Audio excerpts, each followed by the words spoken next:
September 4th, 2014, Linwood, Washington, United States shop. Detailed demo of Acura NSX mold making of body panels. I'm here with Conrad Nark, also Justine Villanueva, and Corey Fox. Conrad, can you show me the current state? Okay, so what we've been working on to start with is the rear lid, and so here's the rear trunk cover, and we were trying to remove the spoiler. First thing that's going to need to happen is removing the spoiler so that we can lay that up, and that involves these 6 bolts, 3 on each side. But because this car is 22 years old and has never been taken apart, it's pretty stuck. So because it's night, not going to do it at night. Leave that for another day. So that's that state. Also, we found that removing the actual lid itself is going to require, there's a this wire runs up and there's a connector back here, but it doesn't pull through, so we're going to have to remove this. But that shouldn't be too hard because there's just some screws. What if we lift the glass cover? Maybe we can reach it? No, it's this vent. Okay. Now there may be a plug on the other side of that cord up under the spoiler once we get it loose, but we don't know yet because it's not loose.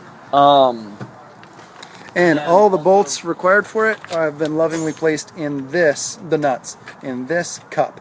So that way they're not lost. And we should label that cup NSX rear trunk hatch.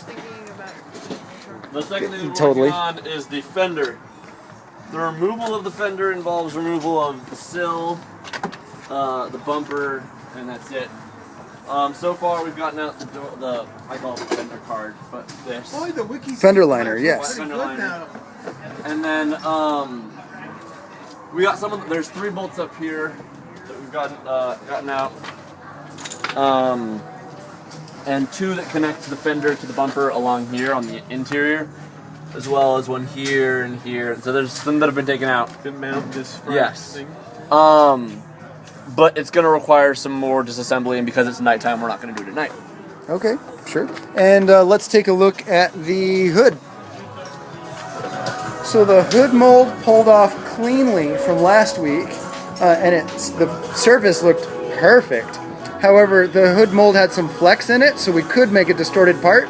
So I took Great Stuff expanding foam from Lowe's for like $6 and sprayed it in lines to mimic the stamped metal reinforcements on the hood itself.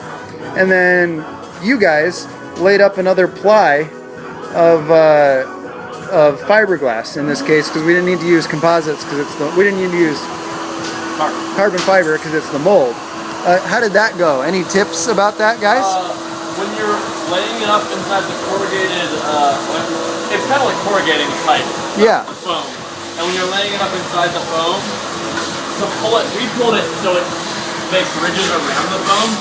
And to do that, if you're pulling, don't pull from the inside basically. Keep pulling from the outside so that you're not just making more bubbles when you... Because if you pull here and pull, then it creates problems here. Right. So you want to pull more in so that you just have more slack. Otherwise, you're just continuing to create a problem. Oh, that's really good to know. That was a big thing. The other trick is you can see all of the pools of resin in between, right? Yeah. So the trick we figured out at the end was we pour along the ridges. And it ran down? Spread out instead of, we started out pouring it in the middle of the holes, and then it's almost impossible to squeegee it up onto the ridges. That's totally smart. Start on the ridges and let it run down. Yep. Brilliant. Thanks, guys.